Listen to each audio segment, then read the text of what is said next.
TET बनाम CTET मामले को लेकर सुप्रीम कोर्ट ऑफ इंडिया के अंदर लगातार सुनवाई जारी है। जैसा कि दोस्तों आप जानते हैं कि यहाँ पर सबसे बड़ा सवाल ये देखने के लिए मिल रहा था कि क्या सीटेट को वैलिड करना चाहिए या नहीं करना चाहिए। अब सीटेट की वैलिडिटी को लेकर सुप्रीम कोर्ट ऑफ इंडिया के अंदर लंबी और बेहतरीन सुनवाई जारी है, जिसमें ये कहा जा रहा है कि जो सुप्रीम कोर्ट ऑफ इंडिया के माध्यम से सीटेट की वैधता है उसको ख़त्म करते हुए सिर्फ राज्य के टीईटी को ही मान्य किया जाए। मैंने आप सभी को पहले भी बताया था कि ये मामला बहुत ज़्यादा महत्वपूर्ण है। जैसे कि बीएड वर्सेस बीटीसी का मामला हुआ करता था, बीएड वर्सेस बीटीसी मामले में भी ऐसा ही कुछ आपको देखने के लिए मिला था। जब बीएड और बीटीसी को लेकर सुप्रीम कोर्ट ऑफ इंडिया में मामला गया था तो वहाँ पे भी ये सवाल खड़े किए गए थे कि ये राजस्थान से संबंधित मामला है तो पूरे देश का कैसे हो जाएगा। लेकिन अब ये मामला पूरे देश का बन चुका है। टेट बनाम सीटेट को लेकर झारखंड सरकार के माध्यम से जो बहस की गई है उसमें बहुत सारे ऐसे पॉइंट रखे जा रहे हैं जिसमें वो उनके माध्यम से कह रहे हैं कि जो सीटेट को लेकर वैलिडिटी सरकार के माध्यम से लागू की गई है वो सिर्फ केवीएस और एनवीएस शिक्षक भर्तियों के लिए है।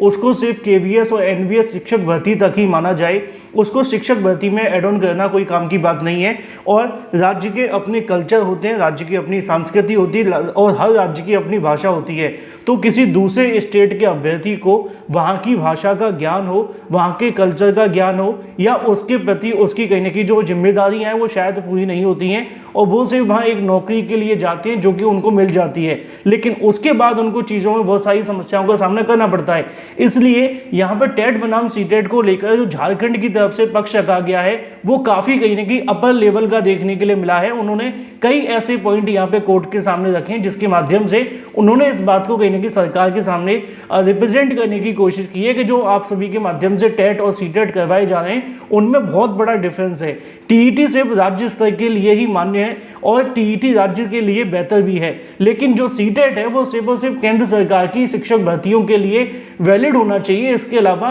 किसी और राज्य के लिए नहीं होना चाहिए। क्योंकि शिक्षक बनने के लिए जो एनसीटी की योग्यताएं कहती हैं वो ये होती हैं कि बीएड बीटीसी प्लस सीटेट होना चाहिए। अब सीटेट की जगह पे अगर राज्य का टीईटी वहां पे है तो सीटेट की आवश्यकता नहीं है। तो यहाँ पे जो जेटेट को लेकर बहस की जा रही है या जेटेट को लेकर जो आर्गुमेंट किए जा रहे हैं वो निश्चित तौर पे काफी महत्वपूर्ण है, क्योंकि इस आर्गुमेंट के अंदर उनके माध्यम से बताया जा रहा है कि जो उनका सीटेट का मामला है ना उसमें एक चीज बहुत कॉमन है कि जो सीटेट आप सभी को करवाया जा रहा है वो यहाँ केंद्र सरकार की केवीएस एनवीएस वैकेंसी के लिए तक तो ठीक है, लेकिन जब किसी राज्य के अंदर शिक्षक भर्ती निकाली जा रही है तो वहाँ पे अगर पहले से स्कूल टीचर एग्जामिनेशन, जिसको आप सीटेट या स्कूल टेट कह सकते हैं और टीईटी कह सकते हैं, जैसे कि यूपी का यूपी टेट होता है, बिहार का बिहार टेट होता है, ऐसे ही जेटेट देखने के लिए मिलता है। तो उनका मानना ये है कि झारखंड के अंदर ही अगर देखा जाए एग्जाम्पल के तौर पर तो वहाँ पर अलग अलग प्रकार के लोग रहते हैं, ठीक है ना, क्योंकि कुछ झारखंड के बंगाली भाषा का इस्तेमाल करते हैं, कुछ झारखंड के जो लोग होते हैं वो ट्राइबल्स भी आप सभी जानते हैं, कुछ आपको बिहारी भी देखने के लिए मिल जाते हैं, क्योंकि उसकी वजह है क्योंकि वो बॉर्डर पे रहते हैं ना, वो आसपास के लोग हैं तो एक आसपास की जगह में नौकरी करना आसान भी हो जाता है। तो यहाँ पे दो तीन चीज़ें जो कहीं ना कहीं उनके माध्यम से रखी जा रही हैं, उनका कहना ये है कि किसी और जगह पर अगर किसी अन्य राज्य के अभ्यर्थी चयनित होते हैं तो वहाँ की वो कल्चर को, भाषा को, सांस्कृतिक चीज़ों को समझ पाने में और समझा पाने में सक्षम नहीं हो पाते। इसलिए यहाँ पे कहीं ना कहीं जो चीज़ें आप सभी के सामने रिप्रेजेंट की जा रही है सीटेट को लेकर वो निश्चित तौर पे काफ़ी ध्यान देने वाली बातें हैं। और अभी तक जो आर्गुमेंट आपको देखने के लिए मिले उनको अगर सुनकर के देखा जाए तो सीटेट को लेकर जो बहस की गई है, सीटेट के खिलाफ जो बहस की गई है वो काफ़ी पुख्ता बहस देखने के लिए मिली है। अब यहाँ पे एक चीज़ आप सभी को समझनी पड़ेगी कि आगे होने क्या वाला है, क्योंकि सबसे बड़ा सवाल यही था कि अब आगे होगा क्या सीटेट वैलिड होगा या टीईटी वैलिड होगा। तो यहाँ पे जो मुझे चीज़ें समझ में आ रही हैं अभी तक सीटेट के खिलाफ जो भी बहस की गई है वो कई तथ्यों को ध्यान में रख करके की गई है, जैसे कि मैंने आपको बताया सांस्कृतिक भाषाओं के बारे में, है ना, अपनी अपनी अगर बात की जाए यहाँ पे जो भी वहाँ की कहने की सांस्कृतिक होती है, कल्चर होता है उसको समझने के लिए, और इसके अलावा वहाँ की भाषा के ज्ञान के बारे में और भी अपने राज्य के प्रति जिम्मेदारियों के बारे में। क्योंकि देखो हम एक भारतीय होने के नाते सबकी अपनी अपनी जिम्मेदारियां हैं, तो जिस राज्य में हम रहते हैं चाहे वो कितना भी बुरा क्यों ना हो, हमें वहाँ से जुड़ाव है, एक लगाव है, हम चाहते हैं कि हमारा राज्य आगे निकले। तो ये तमाम चीज़ें कहीं ना कहीं उनके माध्यम से लिखी जा रही हैं। अब यहाँ पे उन्होंने उनके माध्यम से बहस करते हुए ये भी कहा गया कि जब हमारे पास में पर्याप्त संख्या में टीईटी पास कैंडिडेट हो तो हमें सीटेट की आवश्यकता क्या है। सीटेट की आवश्यकता वहाँ पर ली जा सकती है जहाँ पर टीईटी नहीं हो रहा है या टीईटी नहीं करवा पा रहे हैं। तो एनसीटीई की गाइडलाइन को लेकर भी बहस की गई। उन्होंने कहा कि एनसीटीई की जो गाइडलाइन कहती है वो ये नहीं कहती है कि सीटेट को वैलिड करो। एनसीटीई की गाइडलाइन ये कहती है कि शिक्षक बनने के लिए कुछ योग्यताएं हैं, जिसमें अगर बात की जाए बीएड बीटीसी भी होते हैं, डीएलएड भी होते हैं, और इसके अलावा अगर एक योग्यता की बात की जाए तो वो टीईटी है। अब टीईटी या तो यहाँ राज्य सरकार का टीईटी हो या केंद्र सरकार का, तो उसमें कोई ज़्यादा डिफरेंस तो है नहीं है। तो उनके माध्यम से इसी को लेकर कहा गया कि जब दो तरह के टीईटी करवाए जाते हैं, जब राज्य सरकार अपने टीईटी करा करके शिक्षक बनाने के लिए सक्षम है, तो फिर सीटेट को वैलिड करने की क्या आवश्यकता है। अब यहाँ पे सीटेट को लेकर बड़ा पेच फंस चुका है। मुझे पता है आप में से बहुत सारे ऐसे अभ्यर्थी जो चाहते होंगे कि सीटेट को वैलिड किया जाए, लेकिन अभी तक की बहस के अंदर सीटेट को लेकर कहीं ना कहीं काफ़ी कुछ चीज़ें ऐसी निकल करके आ रही हैं, जहाँ पर उनके माध्यम से की गई बहस के मुताबिक ये मामला बहुत ज़्यादा पेचीदा होता जा रहा है। अब देखना ये दिलचस्प होगा कि जो सीटेट को लेकर केस लगा हुआ है उसमें किसके पक्ष में ये मामला जाता है, क्योंकि जो सुप्रीम कोर्ट ऑफ इंडिया के अंदर सीटेट के बारे में अभी तक बहस की गई है उसमें कई ऐसे बिंदुओं पर आर्गूमेंट किए जा रहे हैं जिसमें कहीं ना कहीं जो टीईटी का पक्ष मजबूत दिखाई दे रहा है और सीटेट को लेकर झटका सा लग सकता है। लेकिन अभी एनसीटीई और केंद्र सरकार के जवाब का इंतजार होगा, वो भी अपनी अपनी बहस करेंगे। आज सुबह से ही इस मामले पर सुनवाई जारी है और अभी भी ये सुनवाई आप सभी को देखने के लिए मिल रही है सुप्रीम कोर्ट ऑफ इंडिया के अंदर, है ना।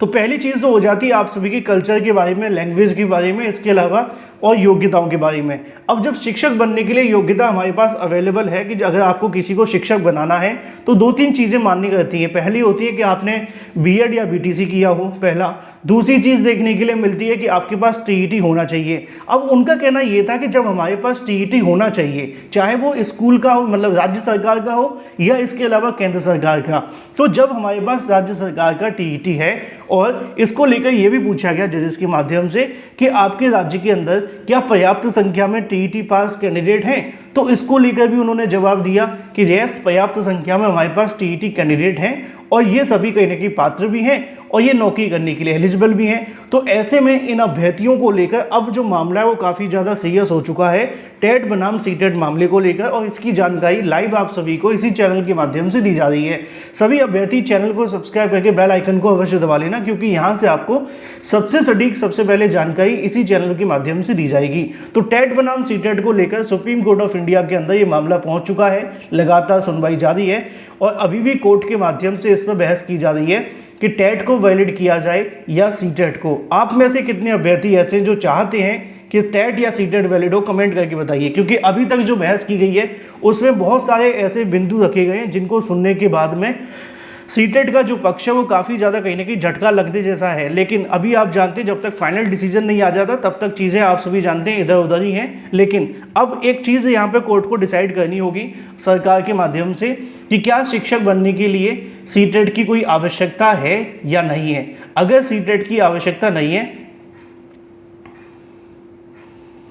ठीक है, तो जिसकी अगर सीटेट की आवश्यकता नहीं है और वहाँ पे हमारे पास टीईटी है तो फिर उसमें कोई दिक्कत है नहीं है। तो यहाँ पे अब ये गवर्नमेंट और कोर्ट को बैठ करके इस मामले पे बहस करनी है, डिसाइड करना है, और उसके बाद ये क्लियर होगा कि सीटेट अदर स्टेट में वैलिड होना चाहिए कि नहीं होना चाहिए। अगर सीटेट वैलिड नहीं होता है तो आप जानते हैं कि बहुत सारी ऐसी वैकेंसीज हैं जिसमें आवेदन नहीं कर पाएंगे। जैसे कि मान लो बिहार के अंदर वैकेंसी निकाली जाती है और सीटेट अगर मान्य नहीं रहा तो वहाँ पे वो अभ्यर्थी कभी आवेदन नहीं कर सकेंगे जब तक वो वहाँ का टीईटी क्वालिफाई नहीं कर लेते, यानी कि बीटेट नहीं कर लेते, है ना, पहला। इसी तरीके से अगर बात की जाए कि भाई झारखंड, उत्तर प्रदेश, किसी भी राज्य में कोई वैकेंसी आएगी तो उन सभी के लिए कहीं ना कहीं यहाँ पे उनको टीईटी पास करना पड़ा करेगा। सीटेट होने से एक फ़ायदा हो जाता है कि वो सीटेट पास करने के बाद राज्य के किसी भी राज्य में शिक्षक बनने के लिए जो योग्यता है उसके लिए आवेदन कर सकते हैं और आवेदन करने के बाद में नौकरी ले सकते हैं। लेकिन अगर एक बार ये योग्यता हट गई तो फिर ये मामला काफ़ी ज़्यादा गड़बड़ हो जाता है और इन अभ्यर्थियों के लिए नुकसानदायक भी है। अब देखना यहाँ पे ये है कोर्ट को कि जो एनवीएस, केवीएस, डीएसएसबी की वैकेंसीज निकाली जाती हैं, आमतौर पे कहा जाए कि दिल्ली, इसके अलावा अगर बात की जाए यहाँ पे जो वैकेंसी आपको देखने के लिए मिलती है केंद्र सरकार के अंडर में एनवीएस केवीएस की, क्या सिर्फ सीटेट उसी के लिए वैलिड है? अगर सीटेट सिर्फ उसी के लिए वैलिड है तो फिर कोई कंफ्यूजन है ही नहीं है, फिर तो मामला पूरे तरीके से कंफर्म है कि सीटेट को हटा दिया जाए। अगर सीटेट सभी के लिए वैलिड है पूरे देश भर के अंदर, तो इस बात का भी जवाब देना पड़ेगा कि जो यहाँ पर सबसे बड़ी समस्या है कल्चर को लेकर जो उठाया गया है, दूसरी समस्या यहाँ पर उठाई गई है कि भाषा के बारे में, कि भाषा की समस्या आ रही है, तीसरी जो चीज़ यहाँ पे देखने के लिए मिल रही है वो ये है कि यहाँ पे भाषा के साथ साथ वहाँ की सांस्कृतिक कल्चर और वहाँ की जो अवधारणा है उनको फॉलो करने के लिए अदर स्टेट जब कैंडिडेट वहाँ नौकरी पा जाते हैं तो वो वहाँ की चीज़ों को समझ नहीं पाते, इसलिए वहाँ पे उनकी जो शिक्षा है, गुणवत्ता शिक्षा, उससे प्रभावित हो जाती है। अब एनईपी क्या कहती है वो भी आपको पता होना चाहिए। एनईपी कहती है कि भाई मातृभाषा के अंदर हमें शिक्षा प्रदान करनी है जिससे कि जो छात्र हैं उनको पढ़ने में किसी प्रकार की कोई दिक्कत नहीं आनी चाहिए। अब एनईपी एक तरफ ये कहती है, दूसरी तरफ यहाँ पे सीटेट के लागू हो जाने की वजह से दोनों चीज़ें आप जानते हैं कॉन्ट्राडिक्शन हो जाती है, यानी कि एक बात एक दूसरे की बात का विरोध कर रही है। एक तरफ वो कह रहे हैं कि यहाँ पे वैलिड करना चाहिए, दूसरी तरफ वो कह रहे हैं कि वैलिड होने के बाद में जो नोटिफिकेशन एनईपी का है उसको फॉलो नहीं किया जा रहा है। तो यहाँ पे चीज़ें और ज़्यादा कहीं ना कहीं गड़बड़ होती जा रही हैं। और अब ये मामला सुप्रीम कोर्ट ऑफ इंडिया के अंदर, कविता का कहना है क्या कल्चर हिंदी के हर स्टेट में चलता है और अगर बच्चा हिंदी नहीं लैंग्वेज जानता तो? देखो कविता कुमारी बिल्कुल सही बात है, लेकिन कविता आपको चीज़ों को समझना पड़ेगा। फॉर एग्जाम्पल मान लो यूपी के अंदर कहीं पे भोजपुरी चलती है, प्रयागराज, लखनऊ, इन जगहों पे भोजपुरी चलती है और कुछ आगरा जैसी जगहों पे भोजपुरी का नामो निशान नहीं है। अब वहाँ पे अगर कोई आगरा का अभ्यर्थी जाकर के भोजपुरी में बात करेगा जहाँ पे माता पिता उनके कह सकते हैं कि पढ़े लिखे नहीं है, तो उनको समझाने के लिए भोजपुरी भाषा का इस्तेमाल करना पड़ता है। करना पड़ेगा कि नहीं करना पड़ेगा? अब उनको हिंदी अच्छे से आई ये गारंटी तो है नहीं है, क्योंकि जब बच्चा पैदा होता है तो वो अपने माता पिता की भाषा का इस्तेमाल करता है सबसे पहले। अब माता पिता हिंदी बोलेंगे तो वो हिंदी बोलेगा, इंग्लिश बोलेंगे तो वो इंग्लिश बोलेगा, लेकिन अब माता पिता ही भोजपुरी बोलेंगे और फिर उसको पढ़ाने वाला जो टीचर होगा वो वहाँ हिंदी बोलेगा। तो क्या ये पॉसिबल है? ये चीज़ें बहुत सारी महत्वपूर्ण है, लेकिन इस पर हमें अध्ययन करने की आवश्यकता है। अब दिक्कत ये है कि सीटेट को वैलिड करना है, इनवैलिड करना है, ये मामला तो सुप्रीम कोर्ट में ही डिसाइड होगा, लेकिन इस मामले को लेकर जो सुनवाई का दौर है वो लगातार जारी है और अभी भी इस मामले पर सुनवाइयाँ चल रही हैं। सुप्रीम कोर्ट ऑफ इंडिया के अंदर फाइनल सुनवाई होने के बाद ये तय होगा कि सीटेट वैलिड रहेगा कि नहीं रहेगा, या सीटेट सर्टिफिकेट को रद्द करते हुए जो टीईटी है सिर्फ उसी को मान्य किया जाए। जो भी सही सटीक जानकारी होगी सबसे पहले आपको इसी चैनल के माध्यम से दी जाएगी। लाइव अपडेट के लिए चैनल को सब्सक्राइब करके बेल आइकन को अवश्य दबा लें।